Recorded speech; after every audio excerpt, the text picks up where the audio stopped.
Hi, I'm Holly Hurd. I am the founder of VentureMom.com, and it's a website and a community for moms who've started their own businesses. I've interviewed hundreds of moms in Connecticut and around the country who have created businesses with little or no startup capital, no MBA, no business plan, and no babysitter. And I find that many women in Fairfield County, Connecticut, and in the country have left their jobs, high-powered jobs where they were educated to raise their children, and now they want to go back to work, they need to go back to work given the current economy, and they're looking for ways to create small businesses on their own because they can't find jobs and they can't find the flexible hours that they're looking for. So my mission is to make that easy for moms to find a resource and read about moms who have done just that. My request would be to keep it simple. If you're a small, I'm talking to women who create, between $10,000 and $100,000 a year, not massive companies. And for those people, they want simple forms, simple taxes, a simple way to create a small business and add to their family's income. Great. And I'm Richard Guha, and as the former president of the third largest utility in the country, I've had an interesting week in my darkened house, figuring out exactly what they've done right or wrong. But anyway, that's not why I'm here. I'm here with a company called Cinescope, which is financial services software, which deals with massive amounts of data. It uses computer visualization to understand where there are irregularities in the sense of fraud or account reconciliation issues. We actually have, just as of yesterday, been announced as one of the finalists in SWIFT, which is a consortium of global banks. In the SWIFT, they run an annual contest for the best financial software, and out of about 200 companies applying this year, we're in the 10 finalists with to be announced at their global convention in Toronto at the end of this month. Frankly, from our point of view, the interest is very much pharma, because our target group are very much banks, etc. In fact, it's sort of interesting from us, the toss-up is, do we go to Manhattan or do we stay in Stamford? So keep the ice down and keep the fire up as far as I'm concerned. Well, we're doing both. Well, I vote for and the actually ICE. doing both successfully. So Both is good, both is fine. I vote for the ICE as long as the I stands for Information Technology. My name is Carissa Ganelli, and I'm a founder of Lightning Buy. It's a mobile commerce platform that enables you to buy anything from any mobile device in as little as 2 clicks without having to register in advance. So Amazon One Click is great for Amazon. But what happens if you want to buy something off a mobile device from PetSmart or Barnes & Noble? Then you have to go through a really long process. Not with Lightning Buy, 2 clicks. What I would ask for to foster this information technology corridor that I think Lower Fairfield County can absolutely become is, and I read somewhere that Bloomberg is looking to start a big engineering school in New York. Well, why can't we bolster UConn's engineering school or University of Bridgeport? They already have an incubator up there. Why can't we put resources into that? Do a lot of publicity. What about creating a conference like South by Southwest? Who ever heard of Austin, Texas, as a technology corridor? Why couldn't we do that in Connecticut? We have to create that kind of conference and lure the entrepreneurs and the speakers. Advocate for us by these types of events. I have a list. It's only a Post-it note. Then I will echo someone over there who said become our customers. Couldn't there be a fast track for startups? Right? Nobody ever got fired for hiring McKinsey, but what about XYZ Consulting Startup? What about giving us a fast track when we don't have the credit history to be a vendor for the state of Connecticut? Lure VCs. There are enough rich people in Greenwich, they're my neighbors, I'm on the poor side of town, that could put money into tech startups. And then publicize us as Connecticut entrepreneurs to the New York and California venture community. That's it. Great, thank you. Hello, my name is Esmail Ahmed. I am the founder of Color PI. And what we do is we merge digital photography with shopping. So an example of our application would be I can take an image of you and of your face and recommend makeup that you should wear, or take an image of your shirt, Richard, and recommend a tie that you should wear with that. I actually met Patty back in New York earlier this year or late last year through an accelerator program called ASPIA, geared towards women entrepreneurs in technology. I have an engineering background when I started this company, and Patty told me about the Innovation Center and what she was looking to build here in Stamford. I have a young family, and the move from Manhattan to Stamford was attractive to me for all of the reasons that we're here today, the Innovation Center, the community. What I would like to ask for is that, you know, people of my demographic, no longer 22, early 30s, we're starting new businesses. We're looking for, and originally in New York, Stamford, Connecticut is very attractive to us, but I still find myself in trying to reach out for funding or business relationships or trying to reach consumers going back to New York. I would love to have the community here or an environment here that enables us to get access to fund. I know we said we talk about money, but it's important. Time is money for an entrepreneur. We need the money. We need the access to our potential consumers. We need the support of the community.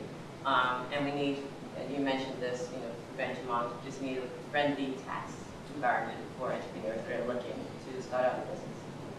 I'd just like to add that she's got 2 or 3 investors in California who have said they'll invest if we can find a lead in Connecticut. Just putting that out there in the background. Thank you. Hi, I'm Zishan. I'm a recent transplant to Stanford. I come from Chicago, where I tried to start a company. I got burned out, lost my job, depleted my savings. My house went on foreclosure. My wife stayed with me. So I'm here because I want to try it again. I'm not, so what I have seen in Stanford so far is what I saw in Chicago prior to Brooklyn.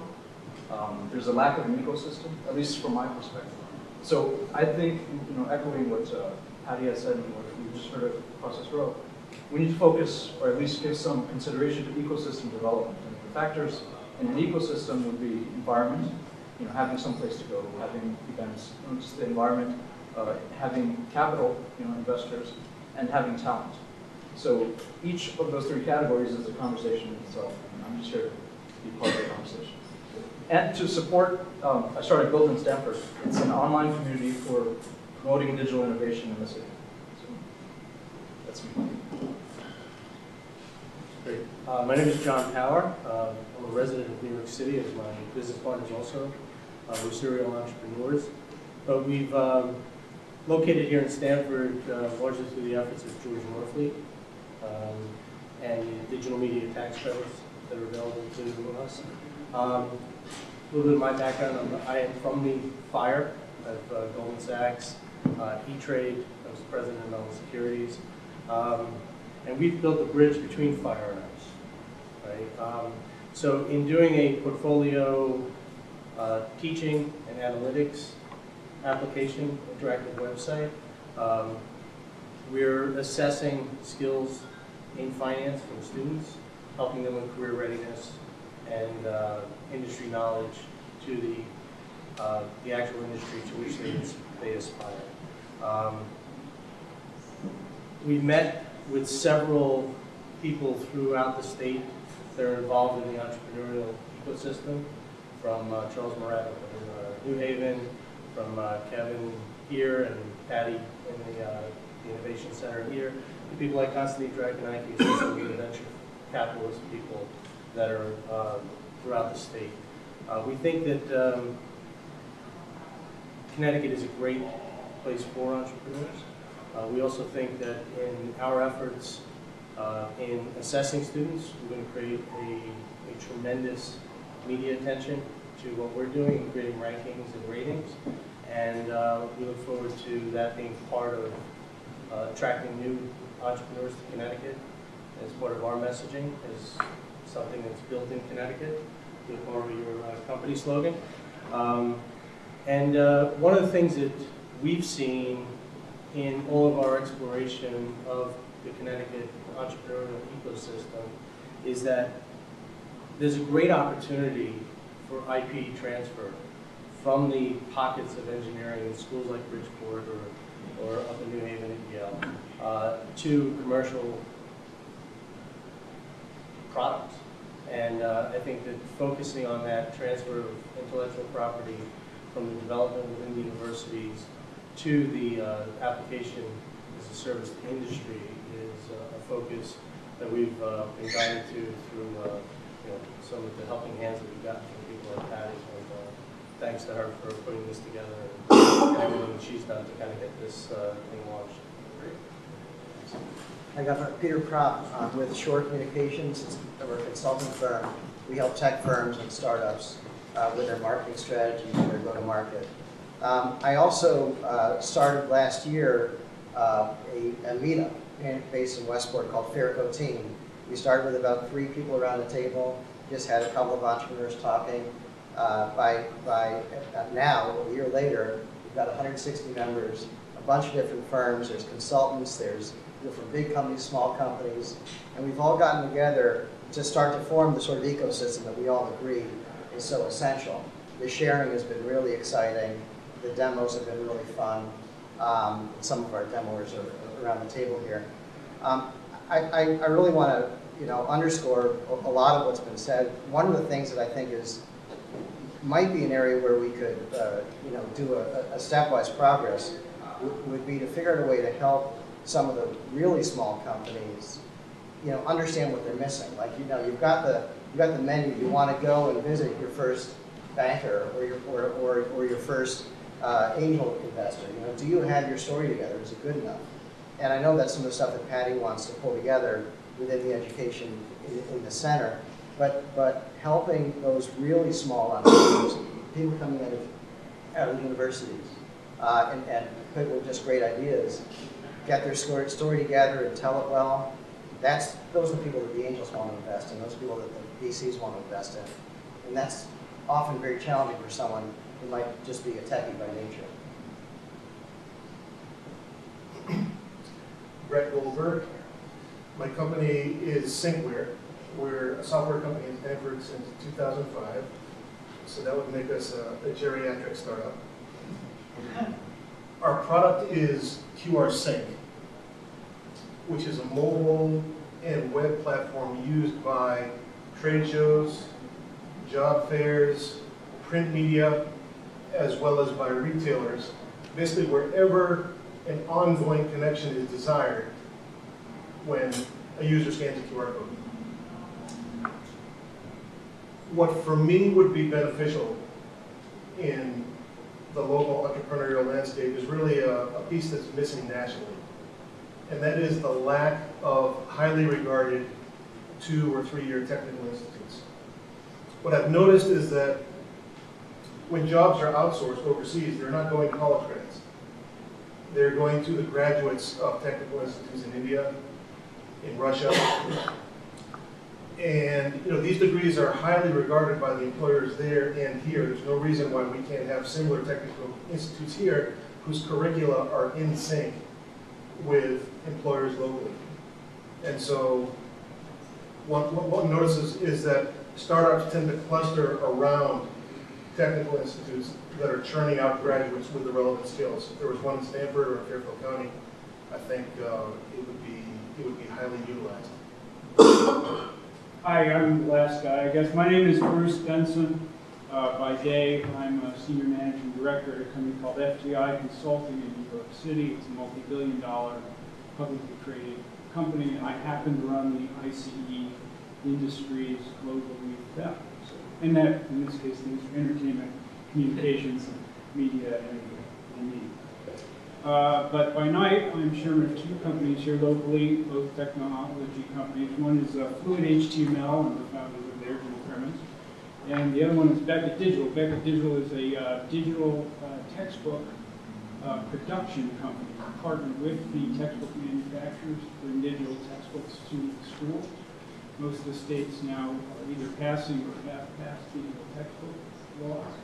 A lot of countries, including South Korea, have actually passed countrywide digital textbooks, reducing the cost for the students, making the content more current for kids, and self-reporting back to the school system. It's enabled by Fluid HTML, which is a cross-device technology company.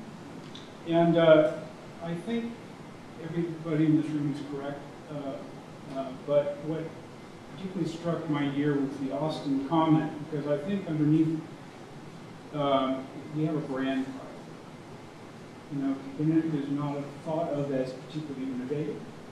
It's thought of as a bedroom community to New York. And if we're going to get people who want to come here and venture capital to come here, we have to somehow solve the brand problem along with the other problem, has been mentioned, which is a chicken and egg problem. Some things you have to do before you can improve that brand. If not, I wouldn't try to compete with South by Southwest. We have to find our own cultural difference. But I think it's important to get the esteem of the state up in terms of the innovation. Yeah, I have one other thing. So I think one way the state can help businesses like mine is making the other parts of the state, like education, aware that it's a priority for you to create jobs and create experiences. We set up a program called Media Innovators in Stamford Public Schools. We basically teach students how to shoot, edit. Their high school sports content appears on It's Relevant all the time. We gave a grant, we did everything. It was the Spanish Inquisition to go through dealing with the board event. And one of my biggest fears is as I go to every town, as I expand, we're going to have the same thing, because every board event is like, well, we don't like this and we don't like that. And I'm like, I'm giving you money, I'm giving you great experience, real-time experience. And they had 12 ways from Sunday. Finally, we got it done. But it was like, we're trying to create opportunities for these kids. Right. And they're like, well, yes, but you're exploiting the kids. And I said, how am I exploiting them? So, well, you're using their labor for your benefit. I said, yeah, and I'm paying them minimum wage. And I'm paying a teacher to run the program in the school, a stipend. So how am I exploiting the system?